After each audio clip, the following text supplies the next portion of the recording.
Mira had always sensed the quiet shift in her father's gaze, a subtle pull toward Arav, her younger brother. From childhood, the preference had been there, woven into dinner-table conversations, hidden in the corners of family photos, lingering in the sound of their father's laughter when Arav was near. She remembered her 7th birthday. She had worn a new yellow dress with ribbons in her hair. She had waited all day for her father to come home, clutching the card she made for him. But when he arrived, he handed a cricket bat to Arav and said, "Look what I got for you, champ." The card slipped from Mira's hand, unnoticed. It wasn't that her father disliked her. He provided, protected, even patted her head from time to time. But his warmth, his pride, that was reserved for Arav. And Mira learned to stop expecting it. Their mother noticed.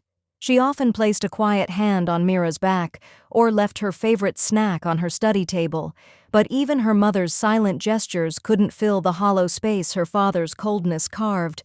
As they grew older, the gap widened. Arav struggled in school, got into fights, but always had their father's unwavering support. Mira, on the other hand, brought home trophies, scholarships, and straight A's. Her efforts were met with polite nods. "You're supposed to do well," her father said once as she clutched her first state-level award. "You're the responsible one." It stung, but she nodded. She had learned not to seek what wouldn't be given. In the narrow lanes of Jaipur, their house was modest, painted cream with blue window frames. The scent of marigolds and spices often drifted through the air. Mira's world revolved around schoolbooks and her mother's quiet humming, while Arav lived in a whirl of outdoor games, scraped knees, and noisy friends. Their father, Raghav, a stern but respected clerk in the municipal office, had grown up in a household where sons carried legacies.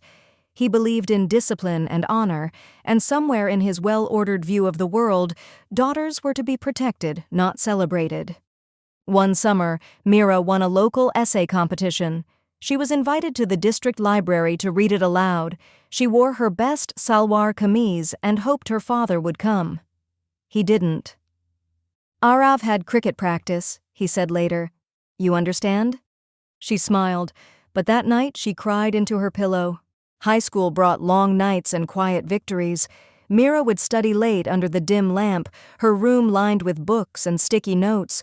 Her teachers adored her, calling her a born thinker, yet at home her achievements were rarely discussed.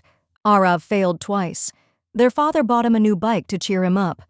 "Boys go through phases," he said. Mira didn't ask for anything. Her joy came from words, poetry, debate, essays. Her mother would sometimes read her work, her eyes misty with pride. "You have your own light, Beta," she whispered. "Don't let anyone dim it." Those words kept Mira going. University in Delhi was her escape. Among diverse voices and liberal minds, she found her place. She wrote editorials, spoke in public forums, even led campus protests for women's rights. Her writing struck chords, personal yet universal. One essay, "The Invisible Daughter," was shared thousands of times online. She called home less often. On one visit, she noticed the gray in her father's hair, the way he leaned slightly while standing.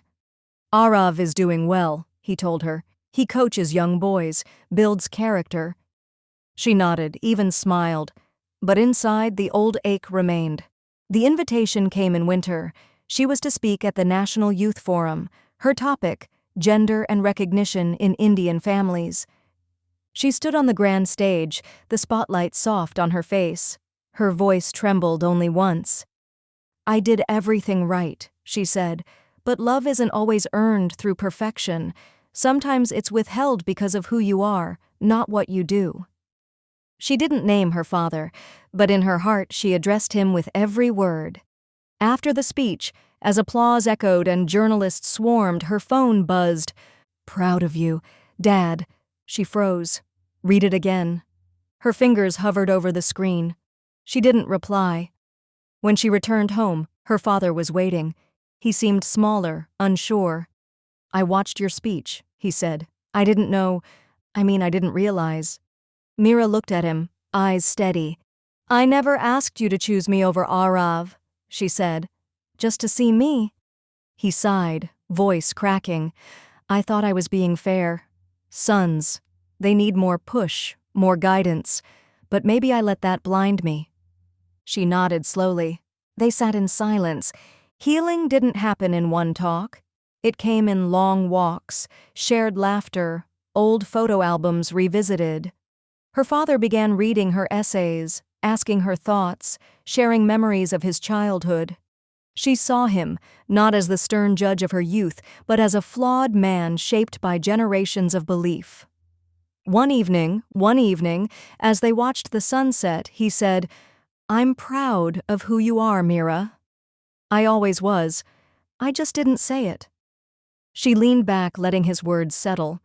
"I forgive you, Papa," she whispered. And she meant it. Years later, Mira stood again on a stage. This time, her father sat in the front row, clapping with pride.